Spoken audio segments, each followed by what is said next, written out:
जय श्रीराम मंडळी, स्वागत आहे आजच्या ब्लॉगमध्ये.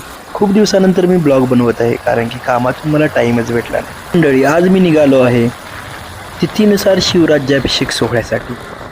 आणि आज आम्ही इथून निघालो आहे आणि उद्या शिवराज्याभिषेक सोहळा असल्यामुळे आम्हाला उद्या पोहोचायचं आहे. आणि प्रत्येक शिवभक्ताच्या मनात एकच ओढ, कधी एकदा गड गाठतोय.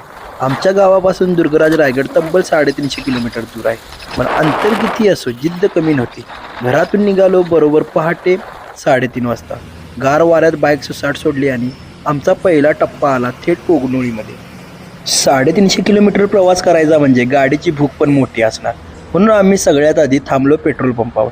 बाईकचं पेट्रोल टँक फुल होईपर्यंत जे मीटरचे आकडे फिरत होते ना, ते बघून काळजाचा धस्तच होत होता. भाई, पेट्रोलचे भाव गगनाला भिडलेत. पण काय करणार, शिवरायांच्या चरणी जायचंय, मग बजेटचा विचार करायचा नाही. आपल्या लाडक्या बाईकचं पोट गच्च फुल केलं. फक्त पेट्रोल भरून कसं चालेल राव. अशा लाँग राईडला निघताना टायरची हवा चेक करणं सर्वात महत्त्वाचं असतं. नाहीतर वाटेतच पंक्चर झाल्यावर जी धावपळ होते ना, ती विचारच करू नका. फ्रंट आणि बॅक दोन्ही टायरची हवा एकदम परफेक्ट करून घेतली. गाडी तर एकदम कडक रेडी झाली होती. चला, बाईकचं पोट तर भरलं, आता पुढचा रस्ता पकडूया. आता बाईकचं पोट तर भरलंच होतं. टोल नाका पण आम्ही पार केला. पण आमच्या पोटाचं काय, कावळे ओरडत होते. मग काय, वाटेत एका छानसा ढाबा भेटला.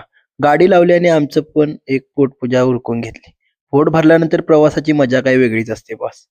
तिथून पुढे निघालो आणि साताऱ्याच्या पुढे गेल्यावर मस्तपैकी घाट सुरू झाला. निसर्गाचं रूप एवढं सुंदर होतं की गाडी थांबवावीच लागली. इथे थोडा वेळ थांबून भारी भारी फोटो काढले, रील्स बनवले आणि वेळ वाया न घालवता पुन्हा पुढचा रस्ता पकडला.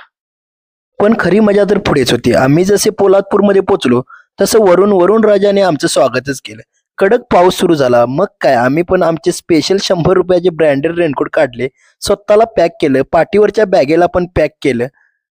पाऊस असो की वादळ, शिवभक्तांना कोण रोखणार. आम्ही पावसाचा आनंद घेत पुढे निघालो.